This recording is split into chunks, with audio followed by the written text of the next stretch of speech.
Hello everyone, welcome to Inclusive Education. This first lecture is basically an introduction to inclusion. In your first assessment task, one of the outcomes is that you understand the basic goals and the basic philosophy of inclusive education. So I've put together this online lecture so that you're able to learn the main ideas of inclusive philosophy for your first essay.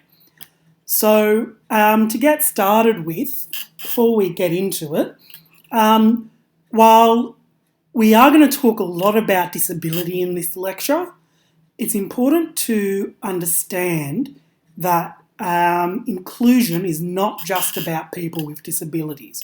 Inclusion is about helping any student that might have a disadvantage. So one of those disadvantages might be socioeconomic. So we're talking about people with low income who are in poverty. It can also involve homes, as in you might come from a different type of home. You might have a single parent home, and that is another reason why students might be disadvantaged. Another one is where students live geographically. So rural and urban settings can also be an issue within inclusive education. Religion is another issue in inclusive education.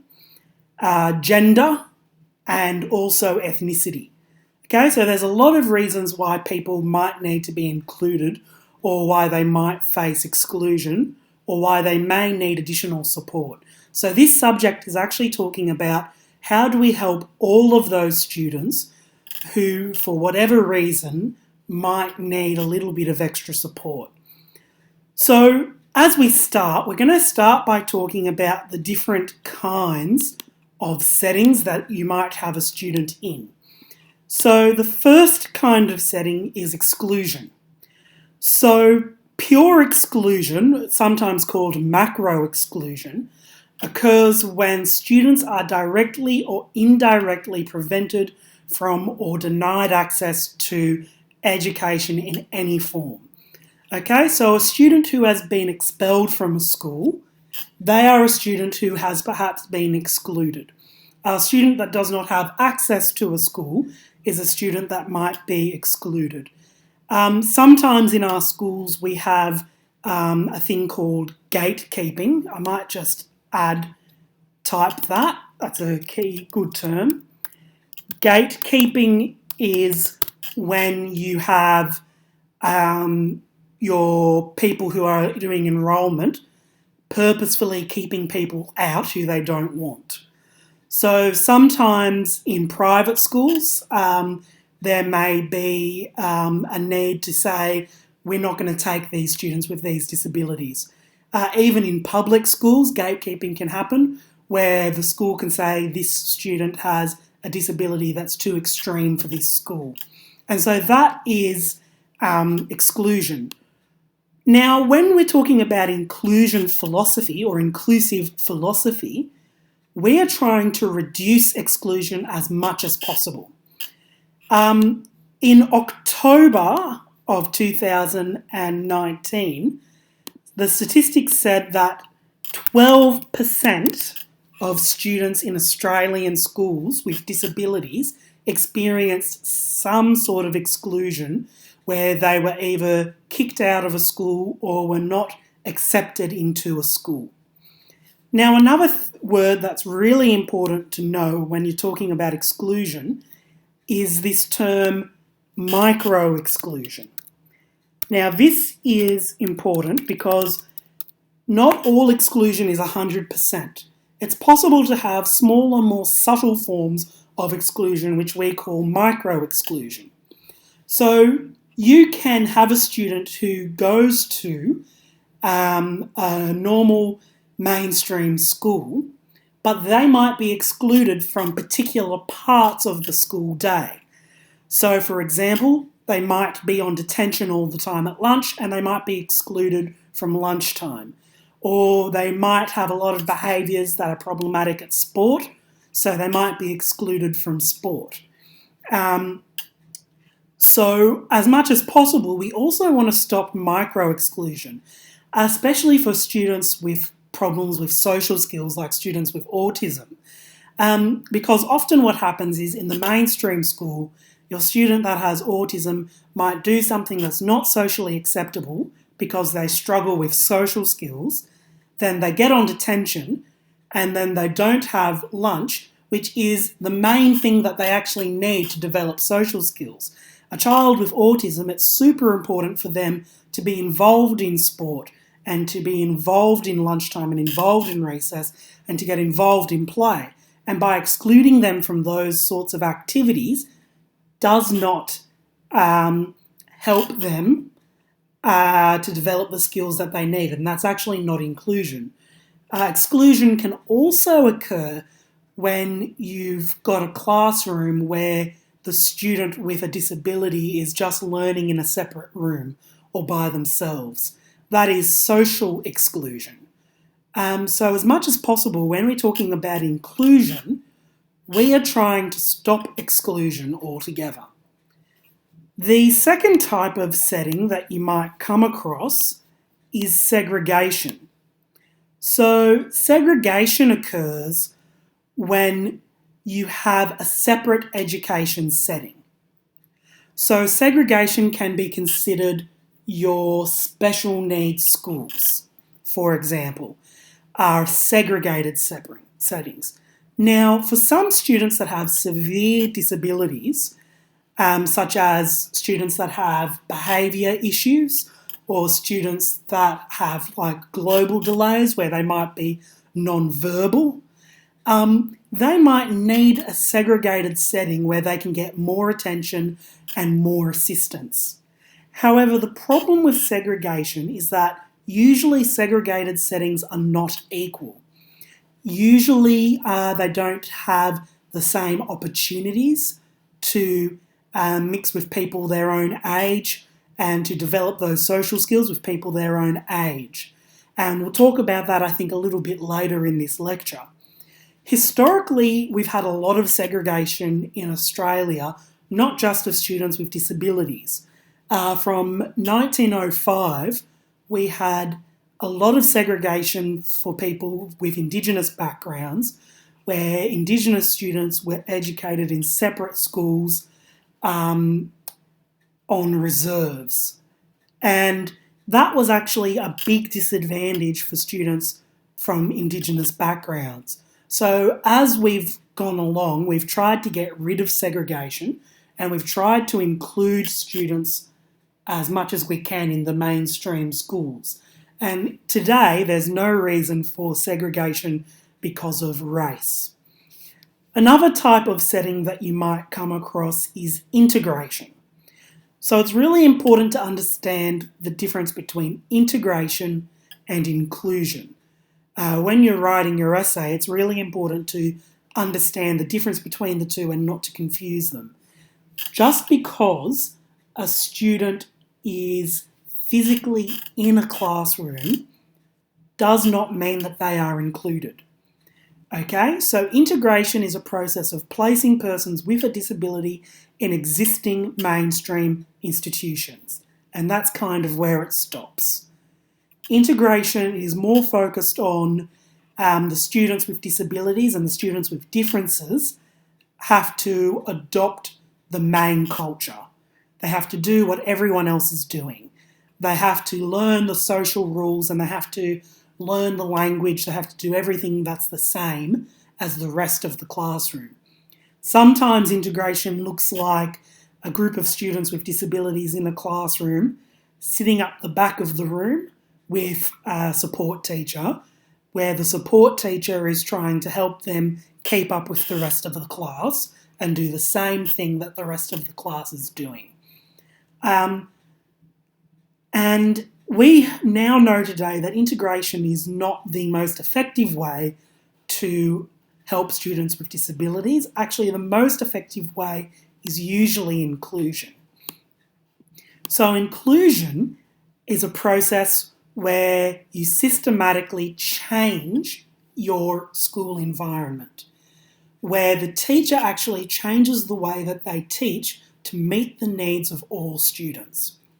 So, for example, instead of doing all of your information by notes on the board, you introduce things like videos or games that might help all students understand the content.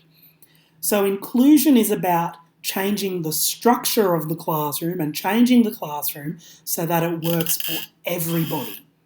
Some of the real basics of inclusion for students with physical disabilities might be having ramps in your school. It's a really easy physical way to include everybody. Another one might be about the lighting in the classroom. By dimming the lights, you might help students that have sensory processing issues. So inclusion is a process of working with professionals to teach everyone in a better way. And that's what this subject is about. So I'm just going to clear those notes I made. We're going to start by talking about how did we get to inclusion. One of the ways that we got to inclusion is through the theme of democracy. So we need to understand that inclusion is very much part of a democratic philosophy. Another part of inclusion is about human rights, and another part of inclusion is about it's a philosophy and it's a way of thinking that's very associated with the West. So when we understand these things, then we actually understand what we're trying to do when we talk about an inclusive classroom. So I want to talk about a few principles of inclusion before we go into these three themes. So the first principle of inclusion, this one really does underlie inclusion really well, is this concept of the least restrictive environment. When we are trying to be inclusive, it is not necessarily inclusive to put a person with a disability in a mainstream classroom. For some students, the anxiety of being in a mainstream classroom, the presence of bullying is too intense, it's too hard. For other students that have more severe learning needs, it's not actually helping them socially or emotionally or academically to put them in a mainstream classroom. So one of the concepts we understand is this concept of the least restrictive environment, which is where the goal is to have our students in a classroom that is as least restricting as possible. So we're putting each student in a classroom where they flourish and where they get the best opportunity possible. So for some students, that is a regular classroom, and this is without any support. So for some students, having a person come in to help them or being taken out of class is embarrassing. And if a student can manage well in a classroom without support and they thrive, then that is actually the best scenario. If they can work independently, if they can work by just asking the teacher for help, if they can work by just asking friends for help, then that is the best scenario, especially with students with physical and sensory disabilities. If they are asking their friends and working with friends collaboratively in their class, that is a great way to teach students without disabilities really good social skills. So if you've got students in your class helping each other, that is better than having a teacher's aide in the class. And that is ideal. However, some students need a bit more than that. So some students need to be taught in a regular classroom teacher with a special educator who is there in an advisory role. Okay, so they need a specialist coming in to help with individual things where the teacher might not know straight up. Some students need a little bit more than that again. Some students need to be taught by both a classroom teacher and a special educator with supplementary instruction. So that is a special educator coming into the classroom to teach the student. So having a teacher, an extra person come into your classroom is often better than pulling a kid out to do one-on-one work. The reason for that is that someone like a teacher's aide or a special needs teacher can often be really helpful in building relationships with the student with the disability and other students in the classroom. If you have a teacher's aide, for example, that has really good social skills and really good people skills, they can become a bridge for your special needs student. Or if you have a student that speaks a different language and you have someone who comes in to interpret or to help with speaking English, that person can be a bridge from that student to their peers in the classroom. And that is much better. Having two people in the classroom can often be a massive advantage for the teacher. After that, some students, because of their needs, they need to be in a separate room. So, for example, I was working with a student once where he had a learning disability as well as autism. And to start with, I came into the class to do maths with him one-on-one.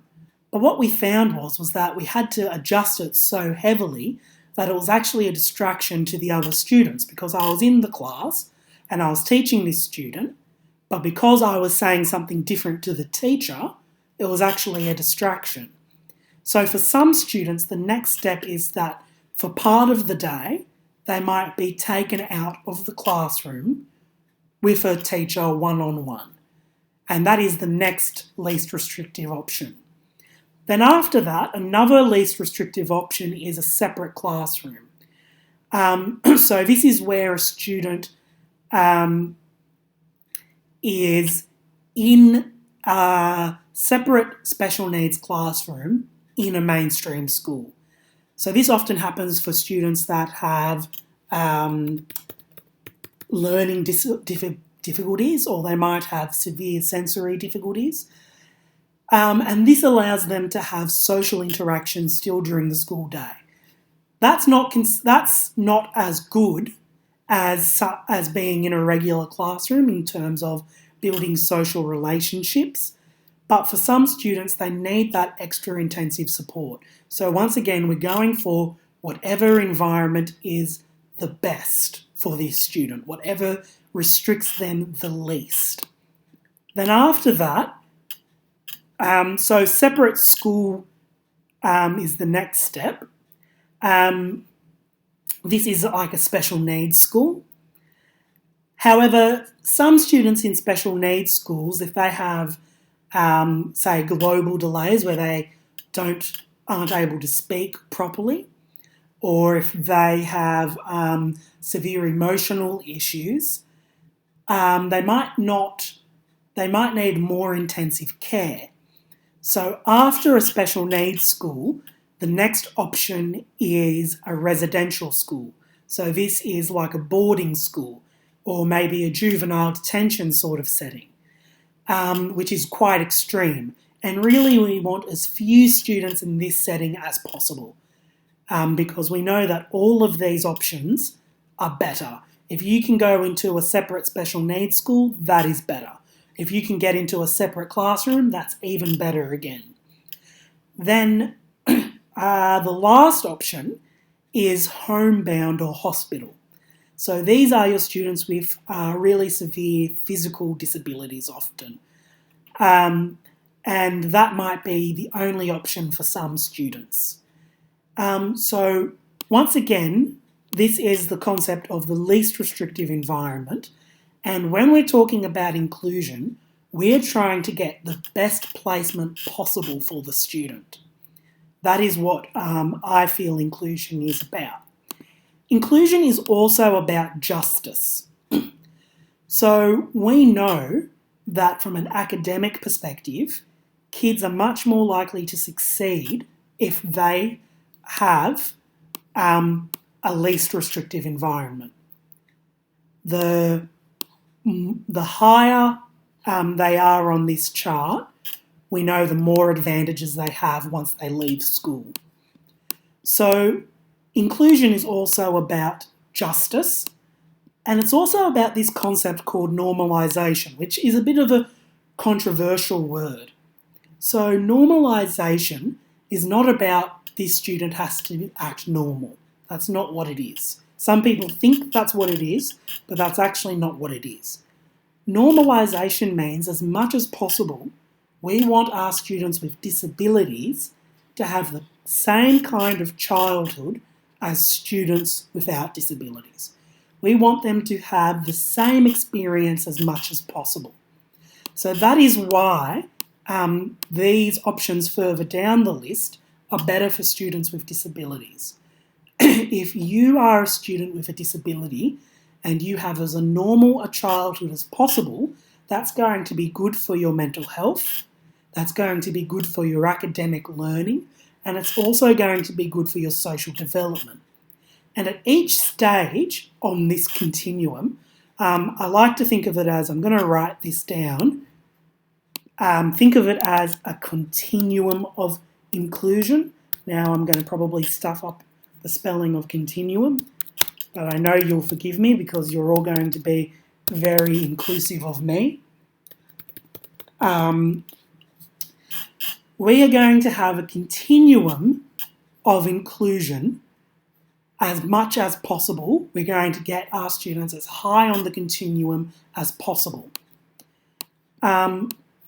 So when it comes to normalisation, normalisation looks different in each level on the continuum.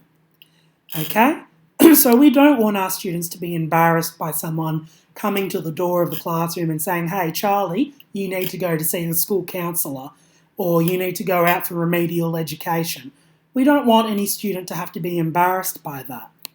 But what we do want is, as much as possible, for them to have the same experience as other students.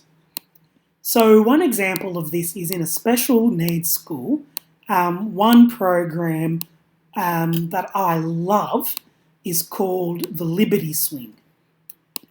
So this is from a special needs school, and a Liberty Swing is a swing that is designed for people in wheelchairs. And I think personally that this really embodies the idea of normalisation, because this is giving a student in a wheelchair the same experience of being on a swing and playing in a playground that every other student will receive. And these sorts of things are game changers. If we can find ways to give students with disabilities the same life experiences as every other student without a disability, then we increase their chances of having a healthy and happy life. So that's something that I am quite passionate about. I also want to talk about the idea of equality, justice and inclusion. So there's a lot of debates. In Australia, there's no definition of inclusion that everyone agrees on. So I want to kind of preface it with what I think about inclusion. So some people, when they come into the classroom, they think about equality. And when I think of equality, I think of this picture, this first picture, where everyone has the same thing. And that is not necessarily helpful for this young child who can't see. Justice is about changing things around so that everyone can see the game. But in my mind, inclusion is about what can we do to remove the barriers altogether. Can we remove the thing that is stopping everyone from getting the same experience? Can we remove the thing that is stopping people from getting a quality education? So those are really some of my thoughts on inclusion. So the first element of inclusion that's really important to understand is democracy. And the reason for this is to understand that inclusion actually comes from, is actually part of democratic thinking. So we have to think about what inclusion involves. For a start, actually, before I get into that, I'm just going to go back, actually. Sorry, I'm just going a little bit all over the place. When we think of equality, sometimes what we're actually doing is assimilation.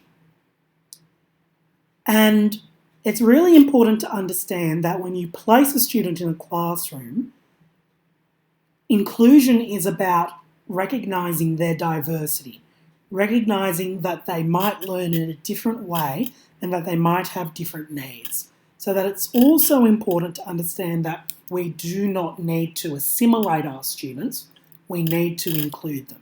Okay, I'm going to get back on track onto democracy. So it's important to understand that inclusion and inclusive education actually serves a political and a social function in our society. The purpose of education is in many ways to create a society that is inclusive or a society that is ideal. And one of the ways that we do this is through democratic processes. So the idea here is that if we have schools that are inclusive, we will develop a society that is inclusive. Okay? And this is a really important part of education, is that we have to understand that when we're talking about students with disabilities, this is actually a political issue. So the term democracy comes from the Greek word demos, which means the people, and kratos, which means rule. So it's this idea of the rule of the people. For a democracy to function, we want as many people to have a voice as possible and as many people to thrive as possible.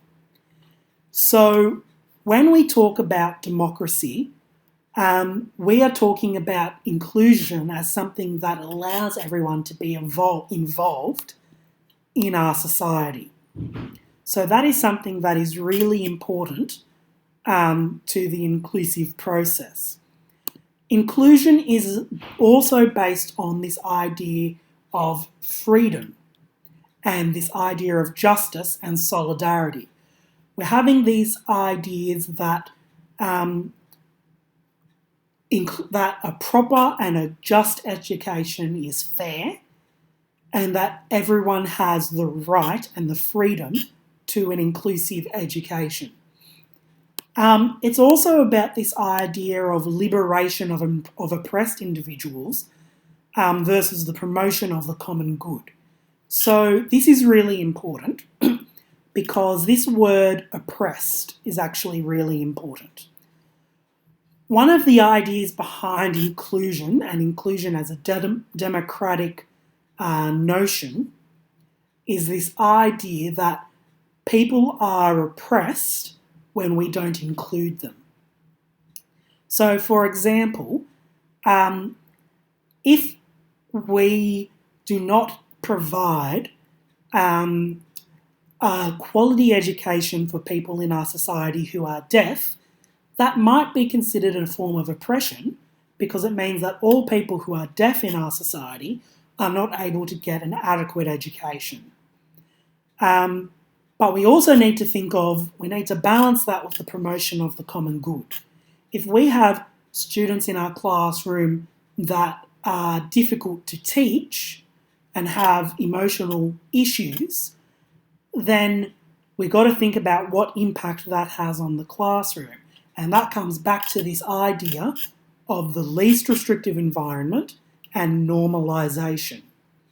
So when we come to democracy, I think that one philosophy that kind of really encapsulates the idea of democracy is the American Declaration of Independence.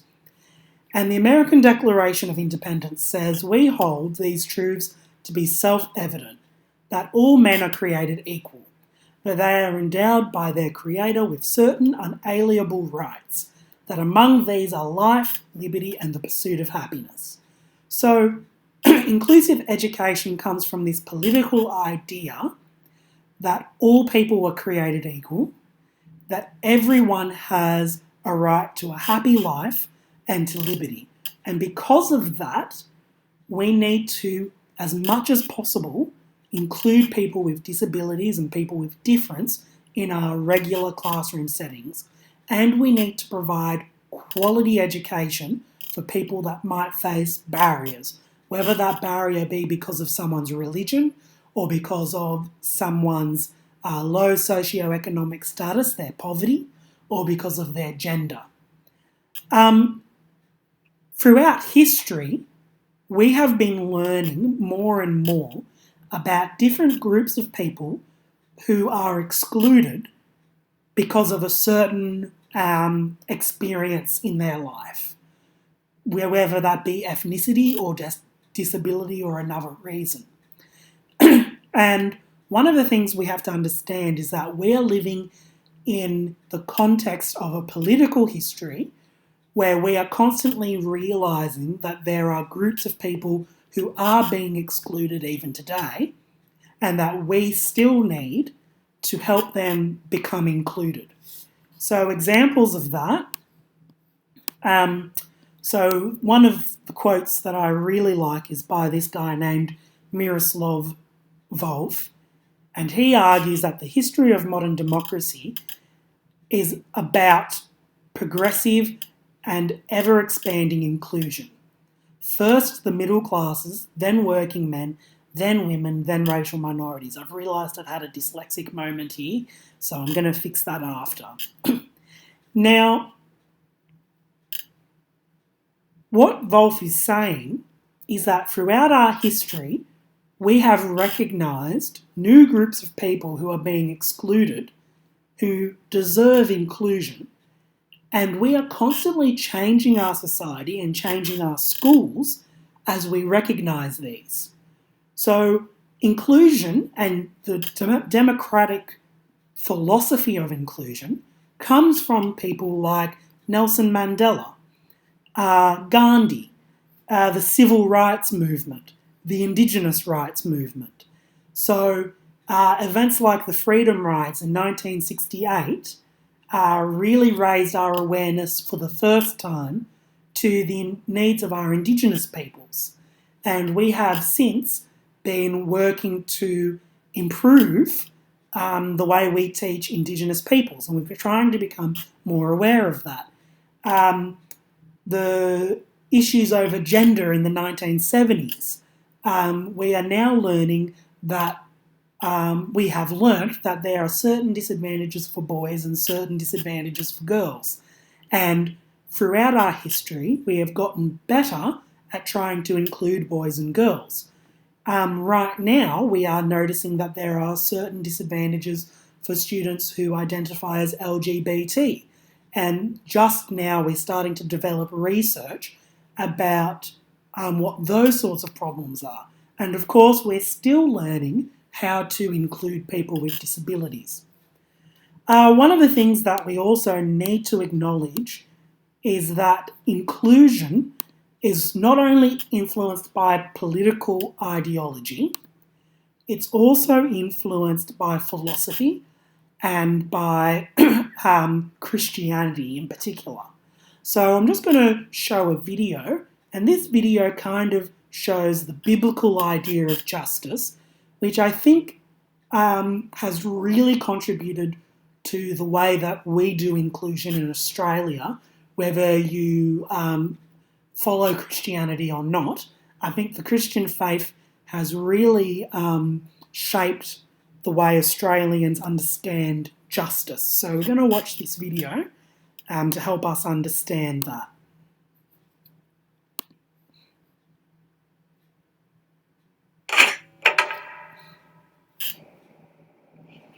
If you were a praying mantis, it would be socially acceptable to devour your mate. And if you're a honey badger, you have no regard for other animals. You don't care. If you're a panda with twins, it's normal to abandon one to take care of the other. But if humans do any of these things, we would call it wrong, unfair, or unjust. Yeah, why is that? Why do humans care so much about justice? Well, the Bible has a fascinating response to that question.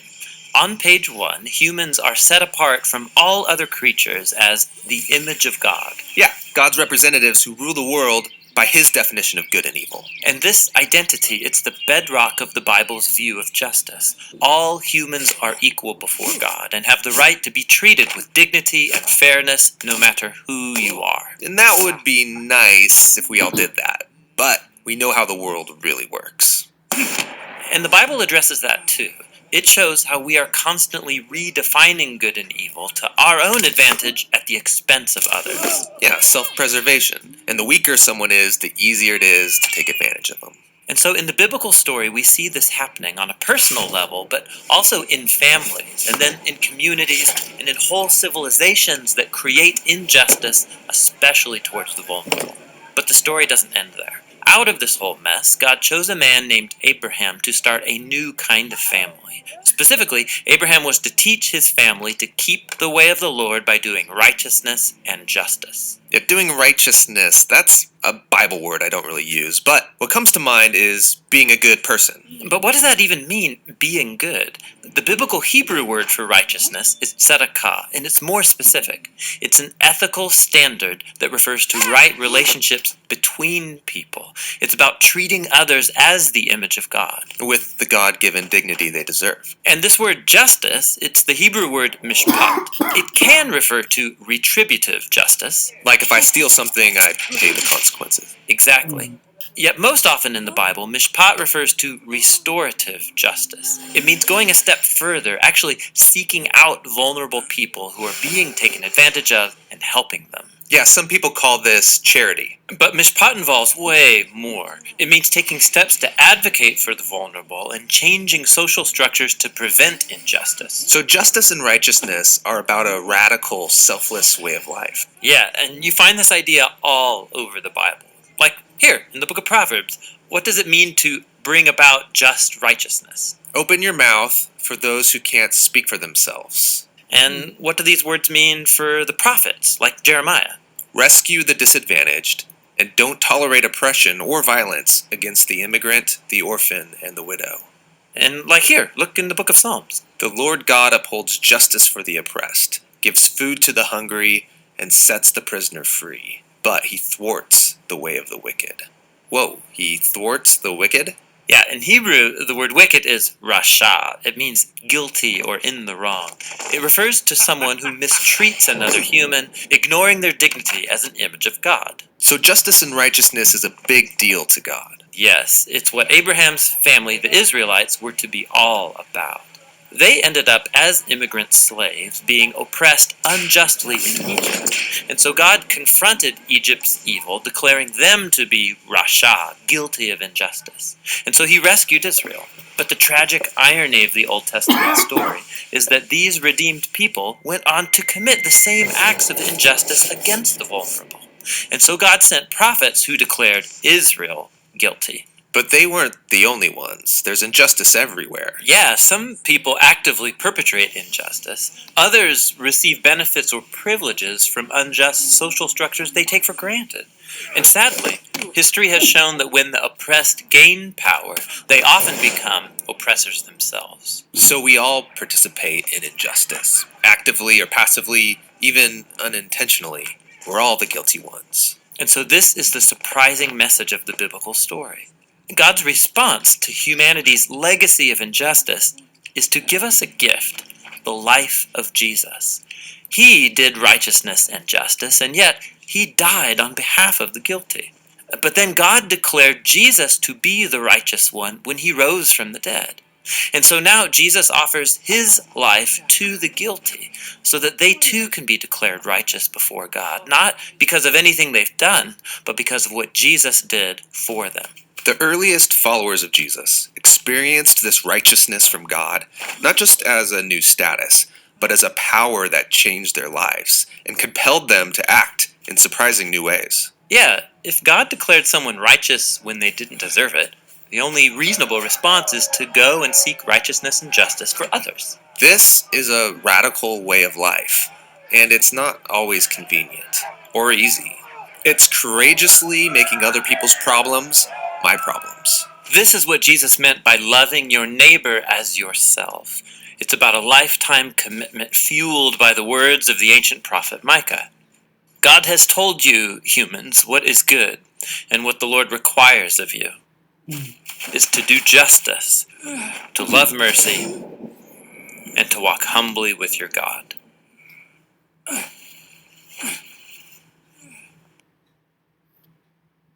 Hey, this is John and Tim. All right. So, just working out how I might just need to stop this screen share for a minute.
Sorry guys, I'll hopefully be able to cut this bit out. My internet just died and I'm just resetting it.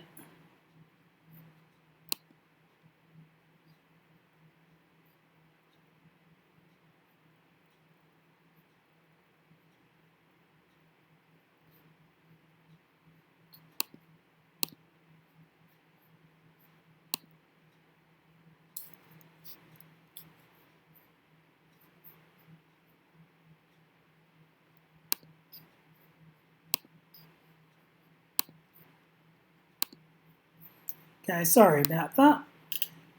So, we've done that video. Okay, so basically what I was trying to show here was this idea that was trying to explain what this idea of justice is. So next is human rights. One of the things that significantly impacts inclusion as well as political democracy is this idea of human rights. There's a lot of evidence that shows that inclusion is really beneficial for students. So this study looked at students with Down syndrome and their literacy skills and their math skills compared to students that were included and students that were segregated.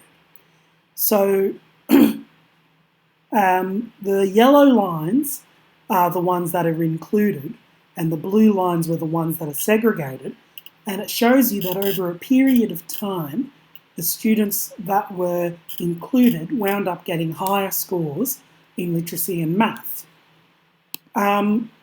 There's also evidence that students who are included who have a disability in mainstream schools are more likely to belong to a social group after school, they're more likely to get employment, and they're more likely to live independently. So we know from evidence that students with disabilities fare better if they are included. We also know that they're less likely to receive disciplinary referrals, so they're less likely to get in trouble. So these are things that we have to think about when we think about human rights. So the idea of inclusion being a human right really started with a political case called Brown versus Board of Education in 1954 in the United States. And this was when a parent actually tried to enroll their child, an African American child, in a white Caucasian school, and they were actually refused entry. So gatekeeping happened, and the school actually said no. And they took this to the Supreme Court to say that's not okay, and they actually won the case. And that was the first time that we kind of thought of inclusive education as a human right. So when we are working as teachers, we have to understand, do we believe that inclusion is a human right? Does inclusion lead to assimilation, where we're forcing students to be like everyone else? Or does it open up opportunities? And does it help people to develop social skills and to develop academic skills? And what do people with disabilities say about their rights? This is very important because when it comes to human rights, often people without disabilities are making the calls. We should actually be talking to the people who actually have disabilities and saying and asking them what they think their rights are. There is lots of evidence that inclusion is good for students, but we need to understand that inclusion is not an end goal. Getting a student successfully to go to a mainstream school is not the end goal. It's actually the start. Inclusion, whether you're on the continuum of you're doing inclusion by being in a special school, or you're doing inclusion by being in a classroom that's within a mainstream school, no matter where you are on the continuum of inclusion, inclusion is about helping democracy function and is about meeting people's human rights. Okay, so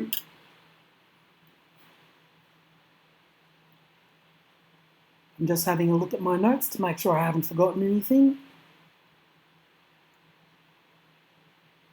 Alright, so there's a video here, which I hope will work. Yay! And this video explains human rights. Human rights is, geez, that's a good question. Human rights. Well, that's a tough one. Wow. I don't even know how to give that a definition. I would probably have to do a little bit of homework or something. Any right that I think just as a normal, human, The rights that humans have.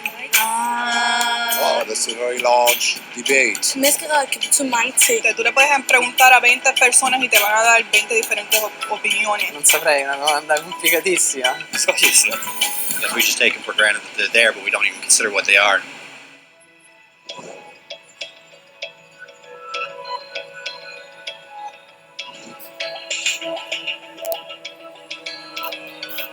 Human rights are the rights you have simply because you're human.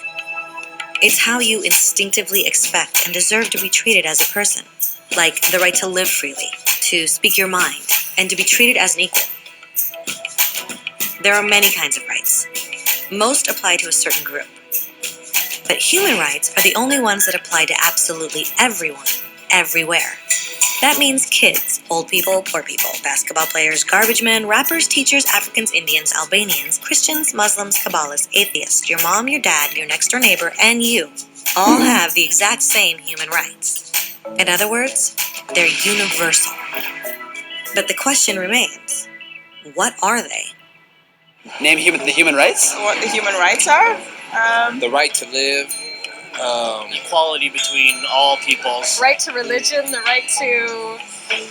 Is there supposed to be a list somewhere I should be aware of? According to the United Nations, there are a total of 30 human rights, which are usually lumped together and called simply human rights. They're all listed out in the Universal Declaration of Human Rights, which is the world's most widely accepted document on the subject. But it was a long time in coming. At first, there were no human rights. If you were in with the right crowd, you were safe. If you weren't, well, you weren't. But then a guy named Cyrus the Great decided to change all that. After conquering Babylon, he did something completely revolutionary. He announced that all slaves were free to go. He also said people had the freedom to choose their religion, no matter what crowd they were a part of. They documented his words on a clay tablet known as the Cyrus Cylinder. And just like that, human rights were born. The idea spread quickly to Greece, to India, and eventually to Rome. They noticed that people naturally followed certain laws, even if they weren't told to. They called this natural law, but it kept getting trampled on by those in power. Not until 1,000 years later in England did they finally get a king to agree that no one can overrule the rights of the people, not even a king. People's rights were finally recognized, and they were now safe from those in power. Kind of. It still took a bunch of British rebels declaring their independence before the king got the point that all men are created equal. Which isn't to say he liked the idea, but he couldn't stop them, and America was born. The French immediately followed with their own revolution for their own rights. Their list was even longer, and they insisted that these rights weren't just made up. They were natural. The Roman concept of natural law had become natural rights. Unfortunately, not everyone was so thrilled. In France, a general named Napoleon decided to overthrow the new French democracy and crown himself emperor of the world. He almost succeeded. But the countries of Europe joined forces and defeated him. Human rights was again a hot topic. They drew up international agreements, broadly granting many rights across Europe. But only across Europe. The rest of the world somehow still didn't qualify. Instead, they got invaded, conquered, and consumed by Europe's massive empires. But then a young lawyer from India decided enough was enough. His name was Mahatma Gandhi, and in the face of violence, he insisted that all people of Earth had rights, not just in Europe. Eventually, even Europeans started to agree. But it wasn't going to be that easy. 2 world wars erupted. Hitler exterminated half the Jewish population of Earth in horrifying Nazi death camps. And all told, 90 million people died. Never had human rights been so terrifyingly close to extinction. And never had the world been more desperate for change. So the countries of Earth banded together and formed the United Nations. Their basic purpose was to reaffirm faith in fundamental human rights, in the dignity and worth of the human person. But what were human rights? Were they the proclamations of Cyrus, the natural laws of Rome, the declarations of France? Everyone seemed to have a slightly different idea of what human rights should be. But under the supervision of Eleanor Roosevelt, they finally agreed on a set of rights that applied to absolutely everyone. The Universal Declaration of Human Rights. The French concept of natural rights had finally become human rights. So, in summary, at first, only a few lucky people had any rights, until one of those guys decided, hey, other people should have some rights too, which was great, except not everyone agreed. And it only took a few thousand years of fighting and declarations and more fighting until everyone finally agreed that human rights should apply to everyone. And they all lived happily ever after. Except for one little problem. If people have the right to food and shelter, why are 16,000 children dying of starvation every day? 1 every 5 seconds. If people have freedom of speech, why are thousands in prison for speaking their minds? If people have the right to education, why are over 1 billion adults unable to read? If slavery has truly been abolished, why are 27 million people still enslaved today? More than twice as many as in 1800. The fact is, when it was signed, the Universal Declaration of Human Rights did not have the force of law. It was optional. And despite many more documents, conventions, treaties, and laws, it's still little more than words on a page. So the question is, who will make those words a reality? I have a dream today. When Dr. King marched for racial equality, He was marching for rights that had been guaranteed by the United Nations for almost 2 decades. But still, he marched. When Nelson Mandela stood up for social justice in the 1990s, his country had already agreed to abolish such discrimination for almost 40 years. But still, he fought. Those who fight today against torture, poverty, and discrimination are not giants or superheroes. They're people. Kids, mothers, fathers, teachers, free-thinking individuals who refuse to be silent, who realize that human rights are not a history lesson. They're not words on a page. They're not speeches or commercials or PR campaigns. They are the choices we make every day as human beings. They are the responsibility we all share to respect each other, to help each other, and to protect those in need. As Eleanor Roosevelt said, where, after all, do universal human rights begin? In small places close to home. So close and so small that they cannot be seen on any maps of the world. Yet they are the world of the individual person, the neighborhood he lives in, the school or college he attends, the factory, farm, or office where he works. Such are the places where every man, woman, and child seeks equal justice, equal opportunity, equal dignity without discrimination. Unless these rights have meaning there, they have little meaning anywhere.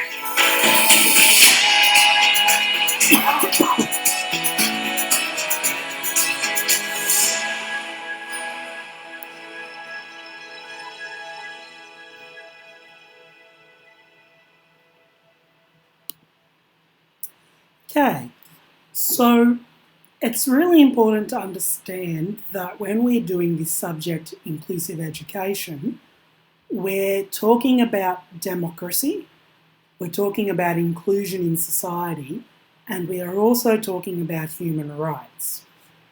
One of the things that we have to try to come to an understanding of when we're doing inclusive education is what is your stance on human rights?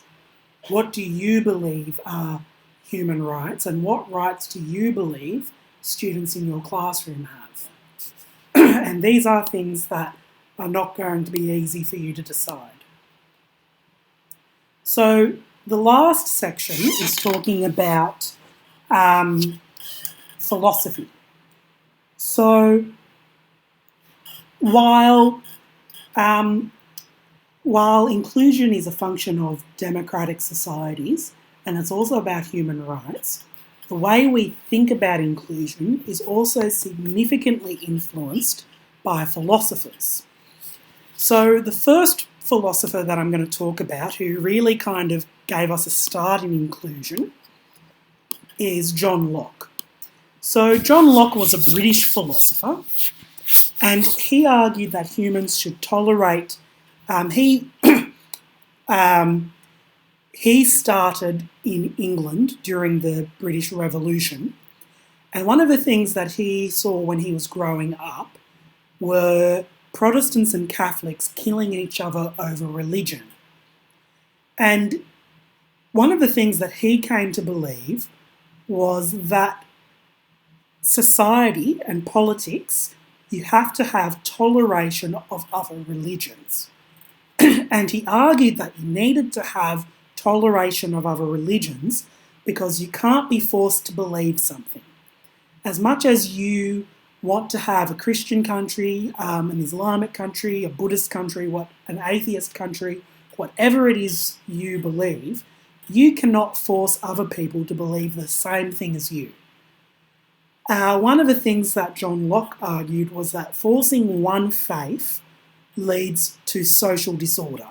It leads to conflict, and it leads to faith that's not actually genuine, and that no one has perfect knowledge about God. So he is saying this idea that actually no one is perfect, no one understands God 100%.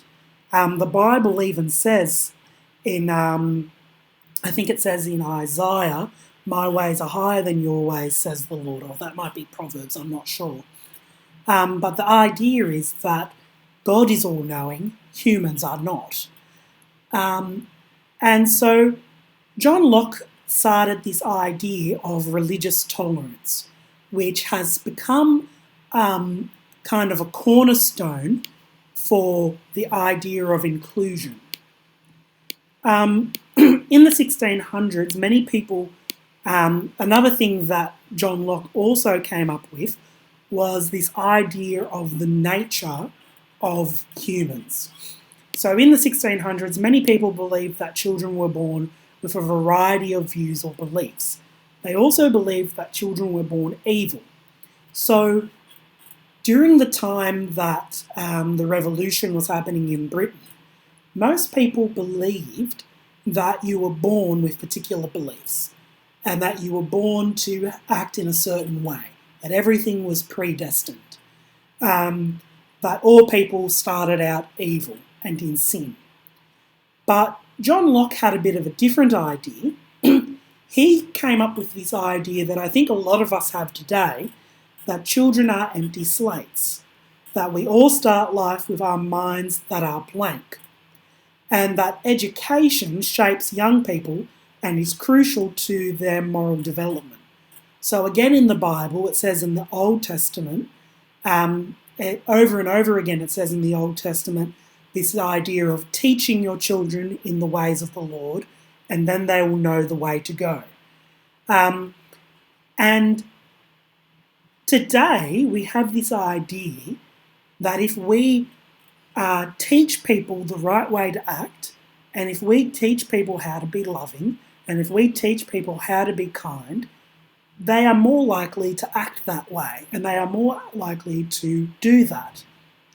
Locke also was the first person to argue that learning happens through experiences. So this idea that you can't just learn everything from a textbook. You have to touch and feel, you have to interact. And he also said that schools should emphasise practical subjects that provide job readiness and teach ethics and social skills. And this is something that is really important to inclusive thinking. This idea that we are trying to prepare our students for society.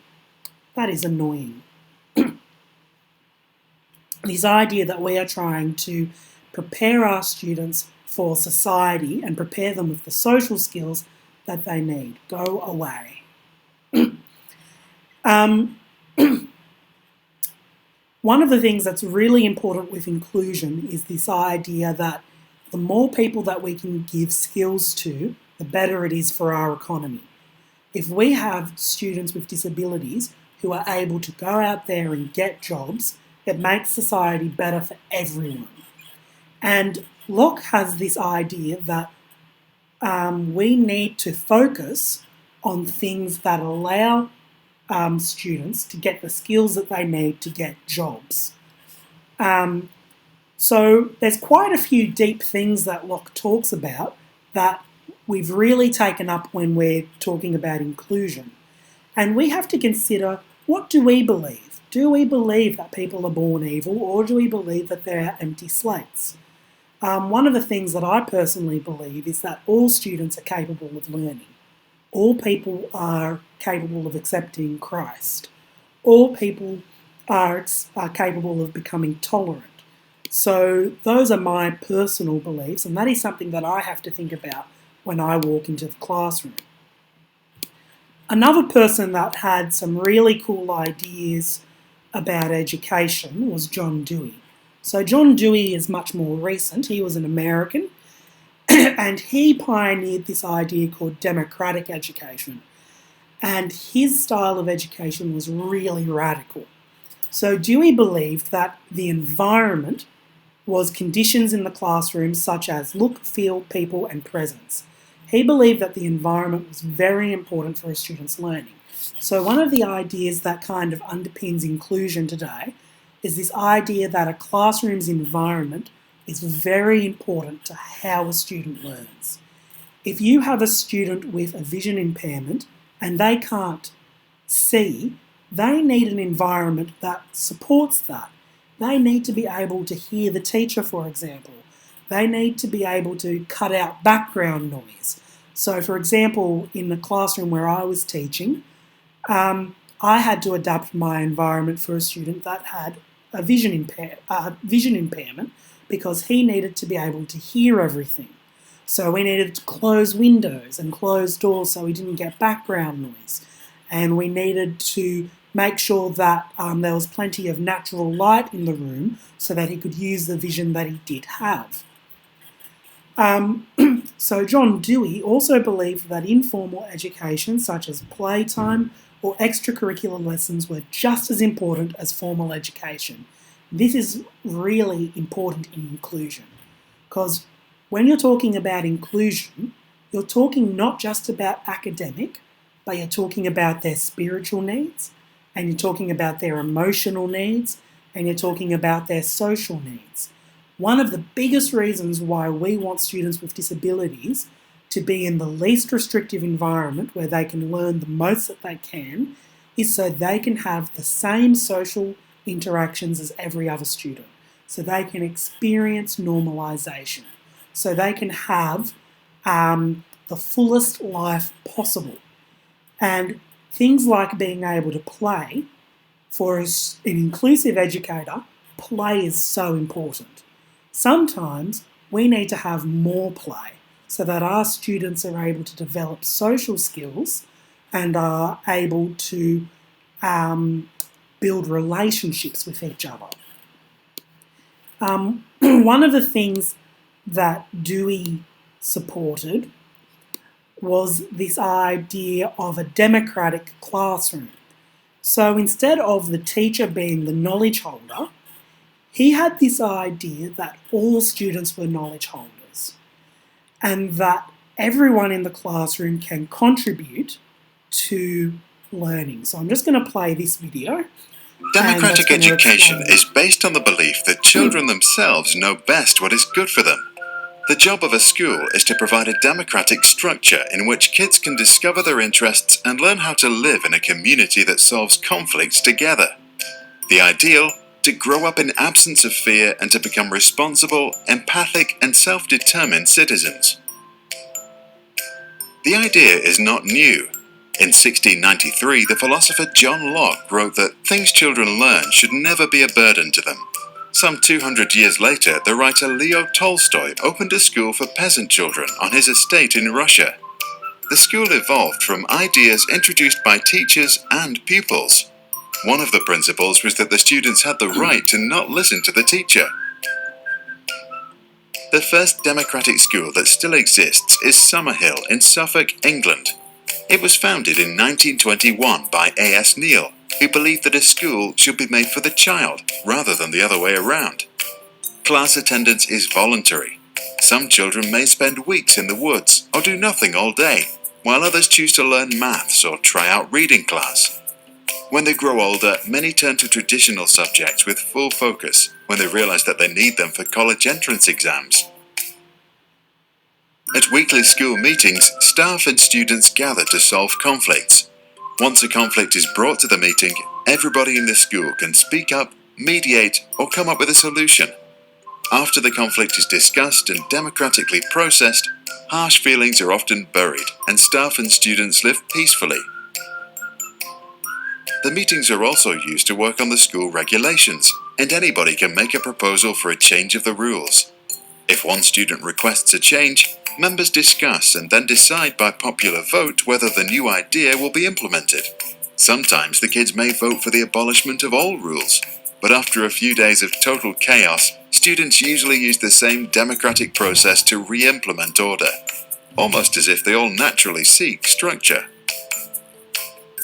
In the 1960s, young educators from all over took inspiration from Summerhill and opened so-called free schools.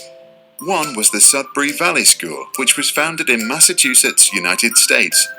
Sudbury took the ideals of a democratic education even further. Once a year, the school meeting is used to re-elect teachers and principals. Those that don't receive majority vote will be replaced. Today, there are many independent Sudbury and other democratic schools all over the world, spanning from Brazil to Israel to Thailand. Using different structures, they all promote the idea that students and teachers should have an equal say in what to learn and how to work with each other. The goal is to give children a deep sense of equality and justice. Albert Einstein famously said, "The only thing that interferes with my learning is my education." What do you think? Would a democratic education work for you? Please share your thoughts in the comments below. Okay, so that gives a bit of an overview of democratic education, and that's a really extreme sort of example of democratic education.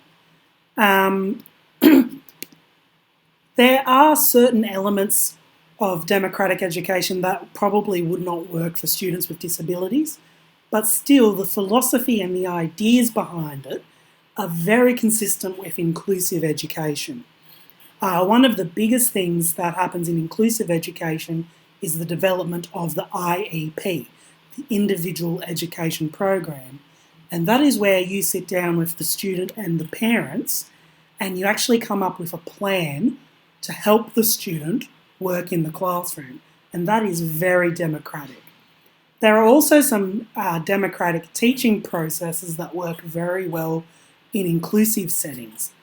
For example, one of my favourites is the Perozzo grid, and this is where you come up with a big group of activities. So this one has 5 times 4 is 20 different activities, and you tell the students, I want you to pick 5 things from this grid to do for your assignment. And the students pick things to do, and they do that for the entire day. And the students direct their own work, they pick what they're doing, and they pick where they are learning. And this can work really well for students with disabilities. It can work really well for students with autism who might have particular interests. It can work well for students who maybe they might not be good at writing, but they might be great at speaking. So this is an example of a democratic learning technique. Okay, I'm going to move on to Michel Foucault. Foucault was another philosopher that is really influential on our idea of inclusion. He was French, and he became famous for a book that he wrote in 1961 called Madness in Civilization.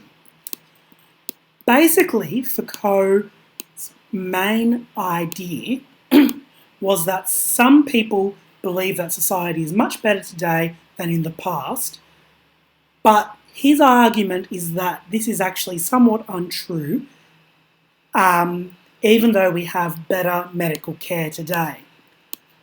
His argument was that before we had medication and modern technology and all of these advances, things were actually better for people with disabilities, as they were thought to be just different instead of crazy or abnormal. In fact, they were thought to possess a kind of wisdom because they stretched the limits of reason. So basically, his idea is that in modern times, we have become overly medicalised. We diagnose everything. And this actually creates what is called stigma. So we have all these labels of all these disabilities that we attach to students, and this is actually not super helpful. It puts students into a box, basically, is what Foucault is arguing. And he was saying that before we had all these medical labels and all these medical advancements, we used to see ourselves a lot more the same. We didn't have this idea of these people with disabilities are different to us. We just had this idea that they were a kind of diversity. And the things that Foucault argues is that in modern times, we have medicalised disability. Now we see people with disabilities as people who need to be cured instead of people that have a unique way of seeing the world. So one of the ideas of inclusion is that often people with disabilities don't need to be cured. They don't need to be fixed. Often people with disabilities just are a different type of diversity. They have strengths that come with them that actually contribute to the classroom. So a classic example is with students who have autism. Students who have autism, they have this reputation of often being a disruption in the classroom. But actually, students with autism can have extreme focus on particular topics, and they can be really intelligent and really amazing people to have in your classroom who can contribute to your classroom. And so that idea is really present in inclusion. Finally, another idea that's really present in inclusive philosophy is this idea by Deleuze and Guattara. Deleuze and Guattara argue that the defect view of students insists that disability is a problem that needs to be fixed. So this is similar to Foucault. In reality, students with disabilities have a wide range of strengths and abilities, which is something that I really agree with personally. Oh dear, that was not what I intended to do.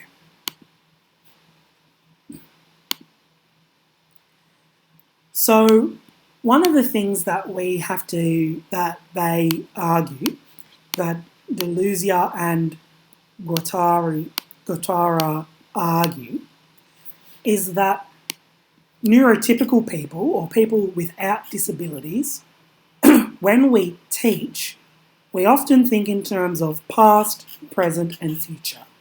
We think of learning as being linear.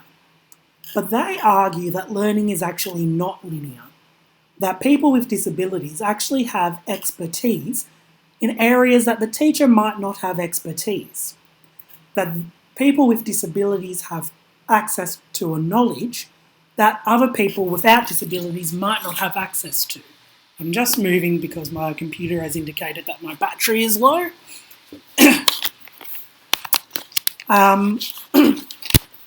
So they came up with this concept called the rhizome, or the rhizome.